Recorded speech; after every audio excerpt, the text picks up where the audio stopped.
Today on episode number 239 of the Teaching in Higher Ed podcast, Michelle Pacansky-Brock shares how to become an authentic online teacher. Produced by Innovate Learning, maximizing human potential. Hello and welcome to this episode of Teaching in Higher Ed.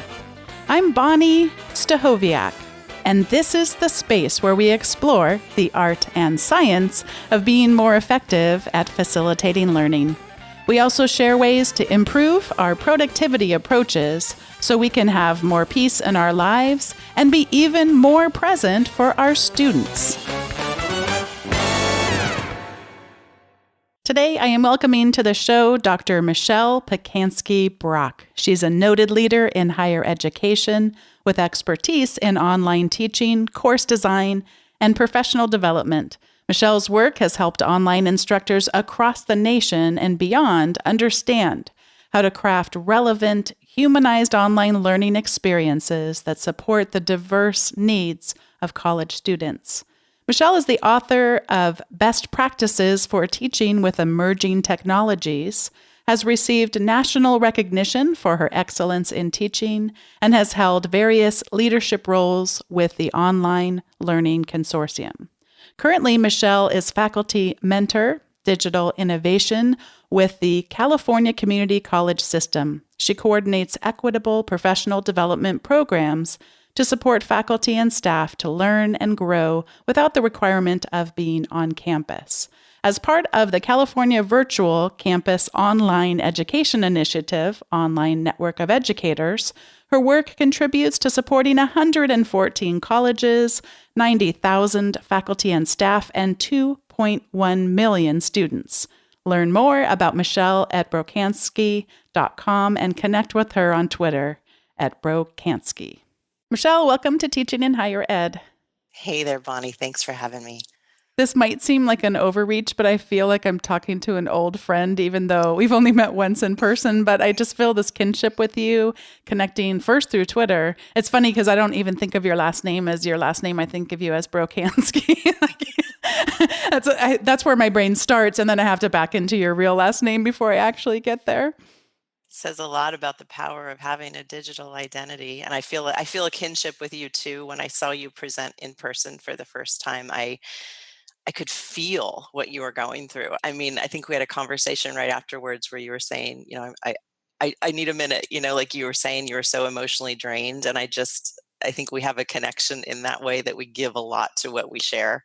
And we also have last names that are really hard to pronounce. We do.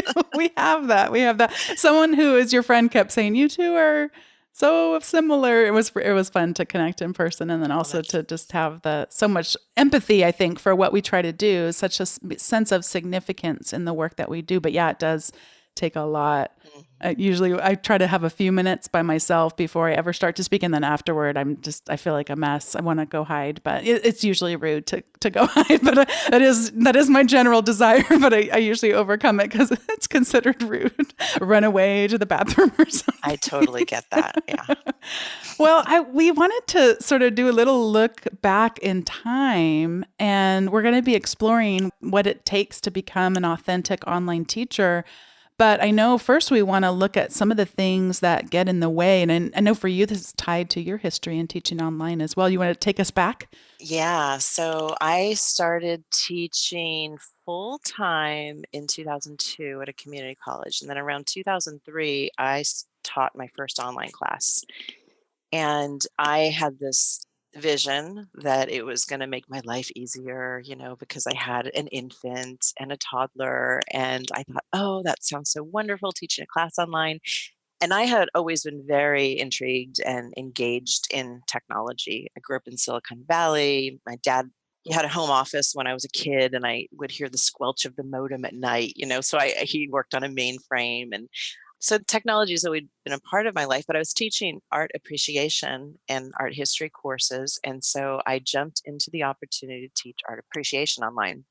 And I did take a training program at my college at the time that really was more about, kind of using the LMS and that sort of thing. And when I got that shell, that empty shell, which is, looking back on it, it was such a harrowing experience because all I could think was, what do I do with this thing? And how do I create something for my students to be sure that my students are going to learn? And ultimately, what I was doing was I was teaching in a learning management system, which at the time was Blackboard, with no images. I mean, this was back before Google. This was back before digital images kind of had evolved. And I would do something like I was using discussions to foster student-student interaction. So you think, oh, you were doing it right. But my discussions looked like I would tell my students to take out their book, right? Their $110 book that they were expected to buy, open it to page whatever, look at this image, then come back to the discussion and answer this question. Now, if you think about the way learning happens in an art history, like classroom, you've got the image at the center of the room. The room is dark and it's all about looking and talking. So when you're having really meaningful interactions in a classroom, it's all anchored around the image and Mm. engaging with the image. So what I was doing, I knew was ridiculous, but I wanted to ignore that. I really wanted to just push that down and not recognize it.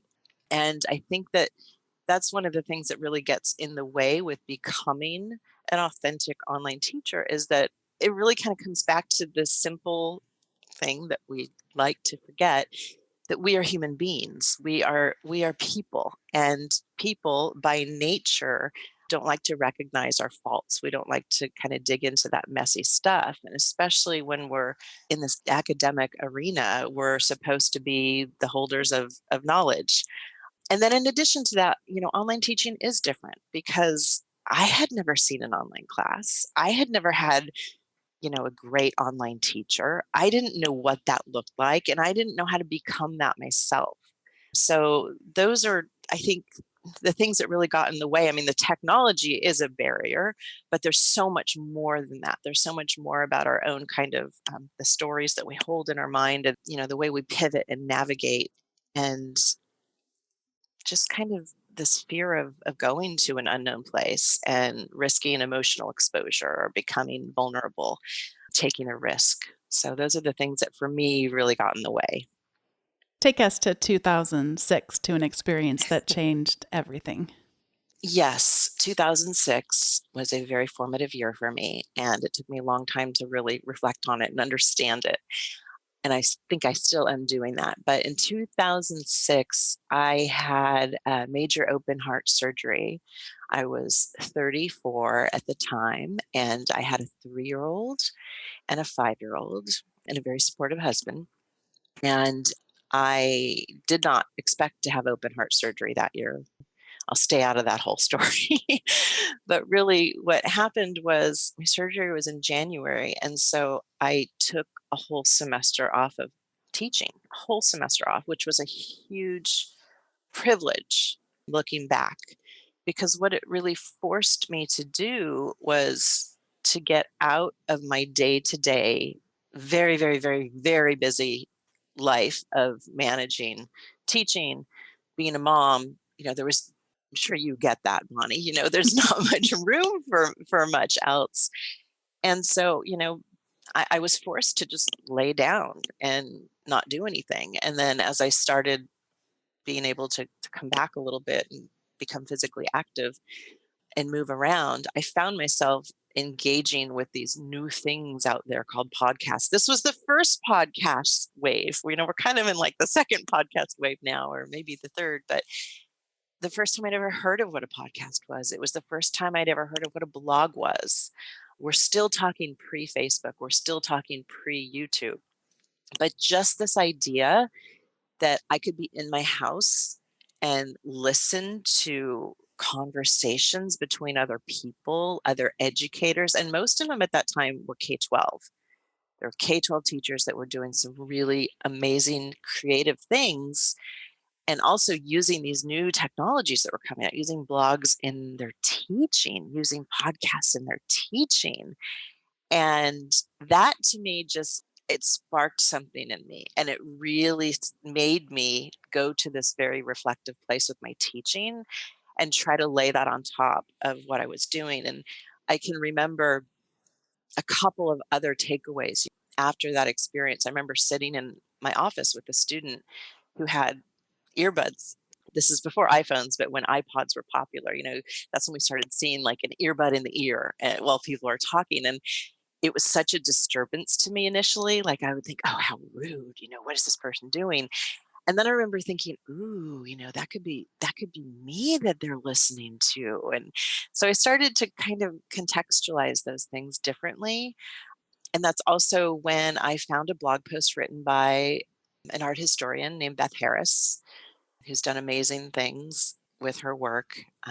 She was one of the co-creators of Smart History, and now she's part of the Khan Academy.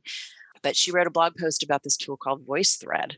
And I remember reading that blog post and looking at this tool called VoiceThread, and it's a visually centric online environment. You upload an image or any kind of media, and you have conversations around it, and you can use your mouse to draw on the image. And I'm thinking, my mind was blown. That was the online art history piece that I had been missing. And so I started using that in my classes, and it changed everything. It changed more than I expected it to change. But so as I peel away the layers of what I just shared, I think having that time to reflect, which I mean, I know that most educators don't have that time. It's a real privilege. It's being able to find faculty or other educators who share and see what they're doing or listen to what they're doing, which is what I think your podcast is so great for. And also experimenting and trying new things and doing continuous surveys with my students, check-ins. How did this go? Or how was this experience? Just very open-ended questions and seeing what comes to the surface. I learned so much. And I think everything after that I did in my teaching was always guided by my student feedback. And so I began to understand that my student feedback was critical to me becoming authentic. And I think that's another barrier that a lot of educators have, is they kind of get afraid that, well, if I ask them that, it's going to be all bad stuff that I'm going to learn. And I mean, there will be some of it. And by human nature, we remember the bad stuff more than the good stuff. But there's such a rich array of data that the students can share with us if we let them in. You couldn't have predicted this, but your story was very healing to me from a recent experience that I had. I had been asked by the Chronicle to share about an experience that really transformed my teaching. And I went with the authentic answer, which I share in the article that they posted. Well, by now it'll be will have passed by the time this airs, but I shared about becoming pregnant in my early 40s, and it was a high risk pregnancy, and there had been losses along the way and lots of hardships. And so it was, I better be really aware of my body and how I'm carrying it, and literally carrying the child. But then when was the last time I ate? Am I breathing? How am I sitting and carrying myself? And it mellowed me out. It's hard to explain to people, but who haven't had a similar experience, but it really just completely made me more empathetic. I think everything is not about my class. It's not everyone and everything is not going to be on 100%. It's just, that is not a kind of energy that any class, any professor should ever expect themselves to sustain, let alone other people who have so many other things going on in their complex lives. But I was horrified when the story went out, because there's all these other amazing educators, and I'm just totally intimidated by my picture being up there with these, greats that are famous worldwide people. And I was like, oh gosh, they all told stories about students that had changed their lives. And I was like, I hope I don't sound like a narcissist. But I mean, as you're telling the story, things that happen very personal in our lives really can change our teaching. I just felt better. Like, it doesn't have to be a story about, tons and tons and tons of students have, of course, changed my life, but that really is the thing that just transformed the way that I teach, even including today. And I think it helps me. I'm sure your story touched so many people. Know that. That's so important. But yeah, thanks for sharing that with me. I think that gets in the way of our teaching too, because we know that it's all about connection in the classroom. Yeah. So whether you're teaching in the classroom or online, it's about connection. It's about human connection. And if you were to share that story with your students, they would connect with you because they'd see you as a real person. Oh yeah. And I And they think that, did. They did. Yeah. yeah. Yeah. And oftentimes as educators, as instructors, professors, teachers, whatever we want to call ourselves, we think we have to shut that out. We think we have to be professional. And there's a difference between personal and private. And when we open up some of the personal, let our students into some of the personal parts of our life and our experience, it just helps them to understand that you're a person just like they are. We're all just people. That's all we are. There's also the whole, what I just envision as completely downshifting. You've been like going 80 miles an hour on the freeway and all of a sudden you're in first gear and you're kind of not used to this, but because with your surgery, you're literally lay down, heal, rest. And that was not what your life looked like before that. And I think it helps us carve out spaces. I'm not tremendously great at it, but I do treasure the importance of that carving out. One of the books that's been recommended on the show before is The Slow Professor. A couple of people have recommended. I have those authors on, but just that whole idea of slowing ourselves down, giving ourselves time for reflection, and that's great modeling to do for our students. We know how important metacognition is for them. Why do we not think it's important for us? Completely. Yeah. And that's what my practice now is, yoga and Pilates. That's and when I don't do it, the month before where we are now was all travel. I traveled so much and I can feel it inside me now that I need to get back to that. And it's a practice and it's hard to make time for that. So yeah, I completely agree. Well, let's spend a few minutes then talking a little bit about then the things that help. You've shared a little bit about that, but let's go a little deeper into the kinds of things that help us become more authentic as an online teacher. Yeah, I think I would, in addition to the things that I just said, I want to just connect with some of the work that I'm doing now. I've transitioned professionally into a faculty or a professional development role, which I really, really enjoy. And it took me a long time to I felt guilt for like not teaching. And not that I won't ever teach again, but I really do feel like I'm in a good place now. And looking back at what has helped me is I carry that into my work now. So the team that I work on, it's an amazing team, and we support professional development across all 114 California community colleges, which is 60,000 faculty and about 30,000 staff and administrators. And so what we try to do is create ways, those water cooler moments, that are so powerful when two people come together and share something that they're doing. We are now creating online spaces for that to happen, like blogs. We have a blog that we invite faculty and staff to just share what they're doing on the blog, either through writing or through a video. Or I will meet up with instructors in Zoom and just record like a 10-minute video of them talking about one thing they're doing in their class, and then the screen share, because we need to see those classes. We need to see what they look like. And those are the things that I think really, really help a lot, is just creating opportunities and places and environments for faculty to share and show what they're doing. So many of institutions I'm aware of have it where at their in-person classes, they might have a week where you're invited to sign up to sit in some of these great educators' classes, but we see less of that in the online environment, probably because it's newer. But I was laughing when you shared that with me earlier, because I have a series. It's not three videos so far, but you got to start somewhere.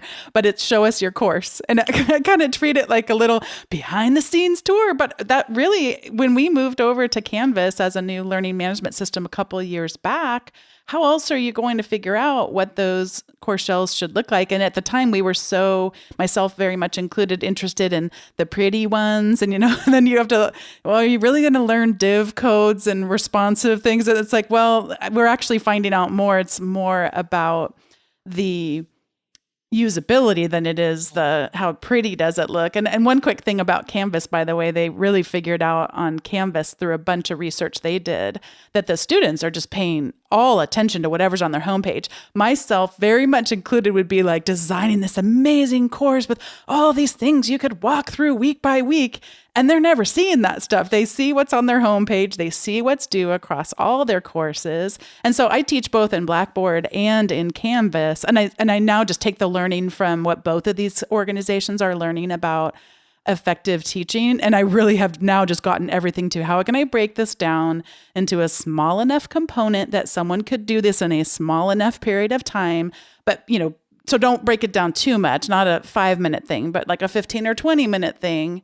And then have enough of that showing up on their homepage that they'll do something about it. And Canvas, by the way, just completely transformed their homepage too, where we can even just add to-dos to students' homepage things. I'm sorry. So I'm laughing so hard. Sorry, Canvas instructor, that I'm not using very good vocabulary for your product, but I don't even have to know what it's called. I just know, hey, I want them to watch this video. So I'm going to add this to their to-do list. And in Blackboard, if I don't have that, I'm going to make the same thing where it's like a to-do so they can check and make sure they know what they need to do.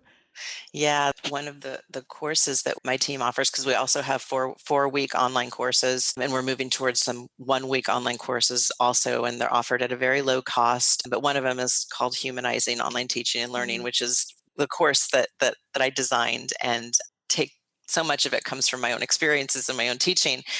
But now it's being facilitated by my peers, and it's a really beautiful thing to see how they adapt it. And so we've got these videos, this really short video on the homepage. It's co-taught by 2 facilitators, and they'll come together and record separately, different parts of California, but they'll merge them together in one video. So it's these 2 heads, and they're pretending to look at each other as the other one's talking. I love And that. it basically just says, "Welcome to our class." And they say it in unison. And then they tell the participants where to click to get started. And it's just like I that love that. super quick, educators really think about using video in that way. It's like videos are hour-long lectures. So we need to unpack that.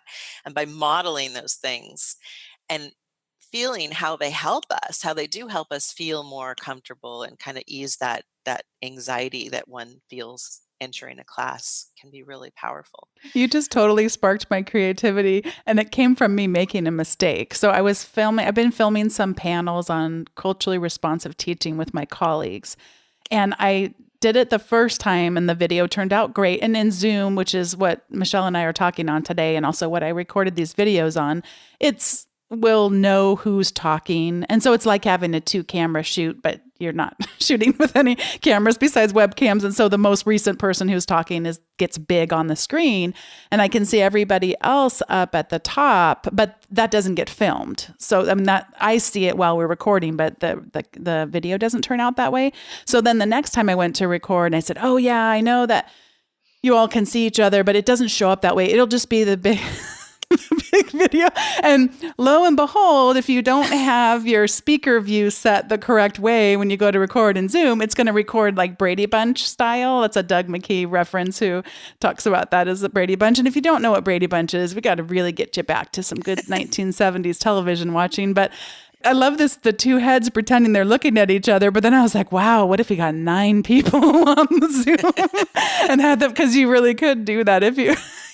as the recorder, you'd have to tell the person, like they'd have to write on a piece of paper where everybody else on the session was, so they'd look at the right person.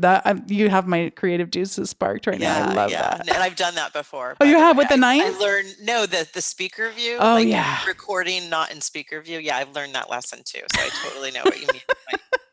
And I'm all telling them, "Oh, don't worry, you're not on film right now." They totally were. That's funny. Yeah, I think the other thing that my team is really recognizing now is how much face-to-face professional development can be a barrier for so many people, especially those who teach part-time. And in our system, we have 60,000 faculty, 60,000 faculty, and 70% of them are part-time. And we know that many of them, I don't know how many, but many of them teach at multiple colleges in our system. So, when there's a workshop on campus, they probably don't know about it, and B, even if they did and wanted to be there, often aren't able to. And that's true for full-time faculty also. I don't mean to, leave them out of the equation, but So trying to create opportunities that are untethered, which goes back to it's a term I started using in my previous role at CSU Channel Islands, where I worked before my current role. We are experimenting with free online one-day conferences. And we did one in October of 2018 called Can Innovate. And it was an opportunity we put out a call for proposals and basically just accepted folks who wanted to share how they're using Canvas to support student success. And it was a really dynamic day. We had 29 sessions and 19 speakers. Mm. And at the end of the day, we had 1,131 people who attended. And on average, they attended like 3 point something sessions. So just that ability to attend from anywhere, about 88% of those folks attended online, and the rest of the attendees joined in from campuses up and down the state in group viewing rooms. And so trying to foster that culture of learning from anywhere is, I think, a really exciting opportunity. And also, just as a faculty member who wants to learn and grow, knowing that there are lots of different ways to do that other than, a formal gathering on campus. And Twitter is another great way too. I know that you and I both learn a lot through people we connect with on Twitter. I was able to attend. I'm laughing because I think I attended 3.1 sessions, but I was able to attend and had someone with me, and we actually did it from my home. Then we would have a lot less likelihood of having interruptions. And it was pretty amazing because I watched it on my iPad, but I put it up on the Apple TV, if that makes sense. Like I projected it up on there, and then it almost made me feel like you were all in our living room. I don't know if that makes any sense at all, but just the casualness with it. But it was very, very engaging. The guy, I wish I could remember his name, but he did a session on Canvas has something called Mastery Paths. And it's basically like a way of differentiating the learning. It's one way you can use this technology is to differentiate, where if you didn't do as well and you need some extra review, you could build it in where that person gets extra scaffolding to help them to the next concept, versus if someone demonstrated they already have the mastery, they did whatever assessment or quiz or whatever, then they can move on faster. And I'd watched a bunch of sessions and I kept trying to figure it out. And I realized I was trying to jump forward. I was trying to turn it into a choose your own adventure thing before I even just learned the basics of it. But he was so clear, but also just really warm. And he had examples, but he didn't jump to them too fast. He set the really big picture first. I just thought he was great. You probably didn't remember his name or... Yeah, Marvin Patton. He's yes, great. He works at Merced College. So maybe we could put the link to his archive. Yeah, and I watched a bunch of other ones too, and it was just, in fact, I think I did more than 3 now that I start to think about. What a great event, because you mentioned how many people that you support, but I don't think you were counting me and the countless people that can go to these for free. I mean, because I didn't pay to go to that session, Right. and I think you've got one coming you want to share about, or are you going to wait until the end to share about that? Or I would love to share about it Oh, now. yeah. We have this wonderful keynote speaker for it too. She's amazing. Yes. On February 28th, 2019, we are hosting CCC, which stands for California Community College, CCC Digital Learning Day.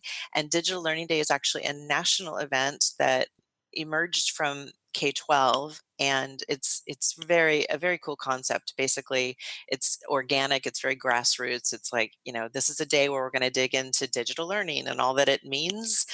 And so there's like this global map or a national map of places around the country where events are popping up around Digital Learning Day. So we thought, well, let's do it for our system. So last year we did it for the first time last February, and it was a big success. And that we built on that for Can Innovate. And so this will be our second annual Digital Learning Day, and we're looking at exploring digital literacies across the curriculum, which is a really important conversation for us to have. And Bonnie, we are so happy and grateful that you have accepted our invitation to keynote that day. So it'll be good.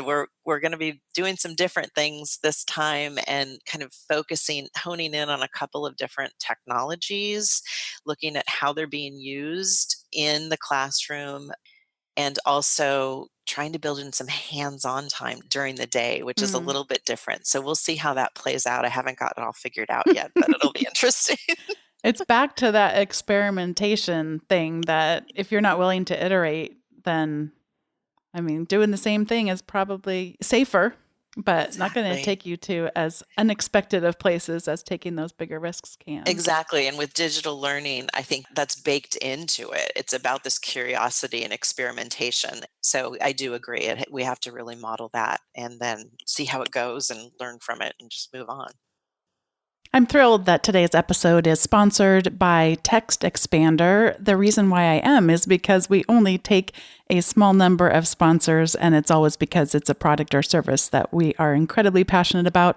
Text Expander, as I've mentioned many times on the podcast before, is one of the first things that I install on a new computer and really is just essential to my workflow. It helps save us time in small and big ways. It can shave a few seconds off from me having to remember my work phone number that I never remember, or I just type in a little, what they call a snippet. So I do, in my case, ZWK phone, as in my work phone. The Z is just to have it be a different kind of phrase than one I might accidentally type. And as soon as I press the space bar, automatically there's my work phone number. It can be something of a longer message. I send out to all the podcast guests a little bit about the recommendations segment of the show, explain what that is. And rather than me having to type that fresh every single time, I can have more of the interaction that I do with those prospective guests, the real rich stuff, the stuff that is unique to each one of them and not some logistical aspect of running the show. So we're very thankful to Text Expander for saving us a bunch of time. I'm saying we, and really it's a lot. Dave, my husband, and I were just loyal users of Text Expander and are so appreciative for their service and what it does for us at saving us time so we can be freed up to spend more time on the good stuff. And if you go to textexpander.com/podcast, you can get 20% off your first year, and be sure and mention that you heard about Text Expander on the Teaching in Higher Ed podcast. There's a little drop down for you to do that there. Thanks again to Text Expander for sponsoring today's episode of Teaching in Higher Ed.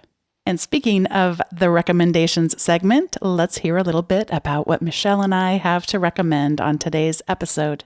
This is the time in the show where we each get to share our recommendations, and my recommendation is back to checklists. And I actually have an early episode of Teaching in Higher Ed that was entirely dedicated to checklists. I read the book called The Checklist Manifesto and just was sold from there, which I was going to recommend on today's show and then realized I already had. So I'm not going to break my own rule and recommend something that I already have. But definitely, if you haven't read the Checklist Manifesto, it's worth it. It's a lot more interesting than one might think from the title. At any rate, I found a checklist which is specific to Canvas. I promise Canvas is not a sponsor for today, or I would have mentioned it by now. But they have a wonderful instructional design team, and they put together a checklist for the beginning and end of a course. And even if you taught in another learning management system such as Blackboard, I think this is a checklist worth looking at because it's not so specific to Canvas that it wouldn't help you regardless of what learning management system you're using. And one of the things I really like about the tool is that they've got a page, which I'm linking to in the show notes. They've got a page that talks about the checklist itself and how you might use it.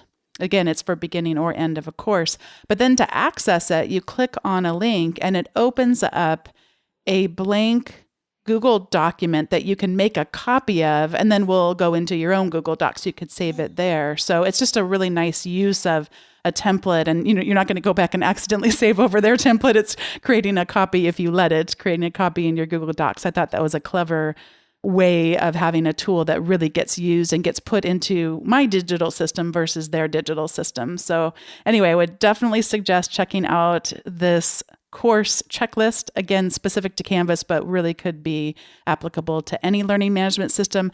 And I'll tell you what, make a checklist and then revise it every time. And your life is so much easier the next time around when a course starts or when it ends. You don't have to have the cognitive load of remembering those things or potentially forgetting them. You've just got your checklist and you can kind of go into manual drive. Lots of driving references great on today's podcast. Michelle, I'm going to pass it over to you for your recommendations. Okay, so I have a whole list in front of me, but I'm going to go with 3. 2 are kind of tool related, and then one's a book. The first tool is Adobe Spark. Bonnie, do you use Adobe Spark? I do not. I just downloaded the app the other day, but I have not even played with Okay. it. This is So video, yeah? So Adobe Spark has it's first of all, it's free, and you can use it on your computer. You can use it on your iPhone, and I heard that Android is either coming out or it Mm. has come out. I'm not sure yet, but it includes 3 tools. One is video, one is post, and one is page. And they all do something different. They're all kind of in like a storytelling suite of tools, but let me start with the simplest. Post creates social graphics. Mm-hmm. And when I say create social graphics, I mean it connects you with the whole repository of images and templates that so really easily you can create like a beautiful Twitter, an image formatted specifically to fit in a Twitter post with like a Mm. quote on it or something like that. So really interesting tool that I think you could have students use to share reflections or takeaways or muddiest clear points, those kinds of things. And then actually you create a beautiful web page. It's amazing in a drag and drop interface. And then the third one that has really gained a lot of traction in our system is Adobe Spark Video. Mm. And I'm sharing this because humanizing online teaching is so very important, as we talked about. And I found in my work with faculty that they're often very reluctant to show their face and their videos. And Adobe Spark Video allows for you to create a video with your voice, but you pull in images and icons to create the story. And so that's an entry point that really works for a lot of instructors. So check that out. The other one is Name Coach, which is a tool that Mm. I'm sharing because of our kinship with our last names. So Name Coach is a really simple tool, and it's a tool that we have adopted within our system through the Online Education Initiative. And it's a very simple way for an instructor or a student to go in and simply record their name. And then it sits in Canvas. It actually sits in their profile, so Mm. anyone can go and listen to how to say that person's name. So it's a really nice addition to Equity. It also gives students the ability to select their preferred pronoun. So lots of different ways that it supports equity. So check that out. And then my book is a book that I just finished listening to by Brene Brown, who is baked into everything that I Mm. talk about. And her work has been very transformative for me. And her most recent book is called Dare to Lead. And she's looking at her research within the context of organizations. Brene Brown is an affective researcher, and she researches shame and vulnerability. And so she's looking at the way that shame and vulnerability impact the way that we lead and the way we kind of normalize it or push it away inside of our organizations through the conversations that we are willing to have can really take us to a more authentic place as a leader. And as I listened to it, I thought about higher education organizations, and I Mm. just kept thinking, oh my gosh, everybody has to listen to this. So it's very powerful. I just added it to my wish list for books I want to read, and I was contemplating that it might be something helpful. We haven't done a lot around leadership development in my institution, specifically for department chairs or deans or that kind of thing. And I sort of think, well, that is my discipline, and I probably could. You can't solve all the problems, but I probably could, give a contribution. And I thought that would seem like a good book to start with, and just have conversations around and see where it takes us. So I'm glad you said that. Yeah, I think so. I think you'll like it. Yeah. Okay, I have a quote. It's by someone named Alexander Den Huygen, and I don't even know who this person Hmm. is other than he's kind of in the self-care space, so Ah. which is really important. So that loops back to what we were talking about too. But here's the quote. When a flower doesn't bloom, you fix the environment in which it grows, not the flower. Hmm. And I think that applies to us as, people, but it also applies so much to our students. So a lot to think about in that quote. Oh, I love that. And I can't wait to see what Sierra does with that quote graphic. She's the one who does all her quote graphics. She does such an amazing, well, not quote graphics, I'm sorry, what she does with the recommendations graphics on which a quote will be placed for this one. She's going to come up with something amazing, I'm sure. No pressure, Sierra. All right. I love it. Well, thank you so much for spending time with me today and for inviting me to be a part of your event in February. I'm excited to join you for that. And now hearing more about it, I'm even more excited than I already was. So thanks for your time today. Just love any chance I get a chance to learn from you. And you've given me a lot to think about, and I'm sure everyone listening. Thanks so much, Bonnie. Have a great day, and thanks, folks, for listening. Thanks once again to Michelle Pacansky-Brock for joining me on today's episode of Teaching in Higher Ed. If you'd like to go to the show notes to see all the links to the wonderful things that Michelle referenced and recommended in today's episode, go to teachinginhighered.com/239. Thanks also once again to Text Expander for sponsoring today's episode and making our lives easier for those of us that have access to your service. And thanks to all of you for listening. It's great having you as a part of this community. I just love the chance that I get to be in community with people that care so deeply about teaching and serving our students well. Thanks for listening this time, and I'll see you for episode 240 next week. Take care.